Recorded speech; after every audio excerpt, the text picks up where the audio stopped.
मथुरा के कारागार में आधी रात को वासुदेव जी की पत्नी देवकी जी के गर्भ से भगवान श्री कृष्ण ने जन्म लिया था।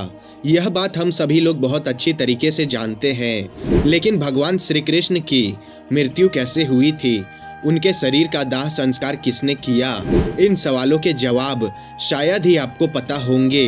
तो आइए जानते हैं इसके बारे में। मानवता और मानव जाति को लगभग नष्ट कर देने वाला कुरुक्षेत्र का युद्ध शांत हो चुका था। अपनी जीत पर पांडव खुश नहीं थे, बल्कि युद्ध से हुई तबाही को देखकर उनका मन बहुत विचलित हुआ था। युद्ध के बाद श्री कृष्ण पांडवों के साथ गांधारी और धृतराष्ट्र के पास बेटे दुर्योधन की मौत पर शोक जाहिर करने और क्षमा मांगने पहुंचे थे। दुर्योधन का खून में लथपथ शरीर और अंधे माँ बाप की आंखों से आंसुओं की बाढ़ से पांडवों का भी दिल भर आया था।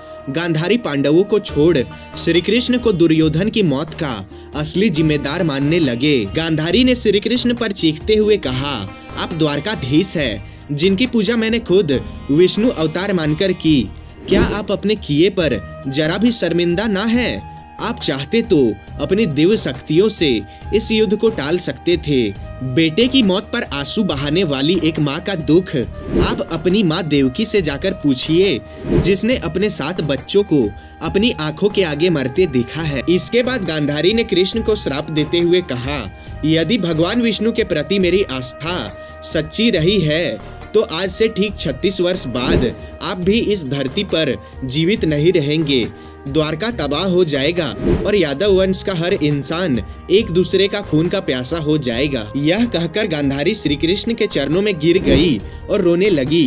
तब श्री कृष्ण ने चेहरे पर हल्की सी मुस्कान लिए गांधारी को उठाया और कहा, माते, आपका श्राप का असर एक दिन जरूर होगा, लेकिन ये सिर्फ मेरे प्रति आपकी सच्ची श्रद्धा की वजह से नहीं, बल्कि बदलते समय की वजह से भी होगा। कहते हैं गांधारी का यही श्राप यादव वंश के विनाश और भगवान कृष्ण की मृत्यु का कारण बना। इसके बाद द्वारका में कुछ बेहद अशुभ संकेत देखे गए, जिसमें सुदर्शन चक्र, श्री कृष्ण का शंख और उनका रथ और बलराम के हल का अदृश्य हो जाना शामिल है। द्वारका में अपराध और पाप बढ़ने लगे थे।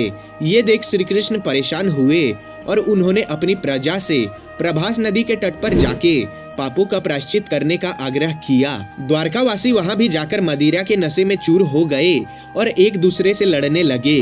गांधारी का श्राप के अनुसार यादव वंश के सभी लोग आपस में लड़ मर गए। इस घटना के कुछ समय बाद श्री कृष्ण एक पेड़ के नीचे योग समाधि ले रहे थे। इसी दौरान जारा नाम का एक शिकारी वहां हिरन के तलाश में आ गया। जारा ने कृष्ण के हिलते हुए पैरों को हिरन समझा और तीर चला दिया, जो तीर श्री कृष्ण जी के पैरों पे लगा। इसके बाद शिकारी श्री कृष्ण के पास पहुंचा और अपनी गलती के लिए उनसे क्षमा मांगने लगा। तब श्री कृष्ण ने उसे सांत्वना दी और बताया कि कैसे उनकी मृत्यु निश्चित थी। तब श्री कृष्ण ने कहा, त्रेता युग में लोग मुझे श्री राम के नाम से जानते थे और श्री राम ने सुग्रीव के बड़े भाई बाली का छिपकर वध किया था और अपने पिछले जन्म की सजा उन्हें इस जन्म में मिली है।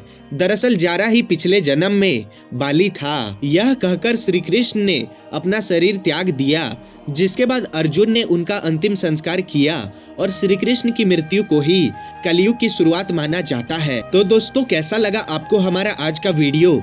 कमेंट करके हमें बताएं। Thanks for watching.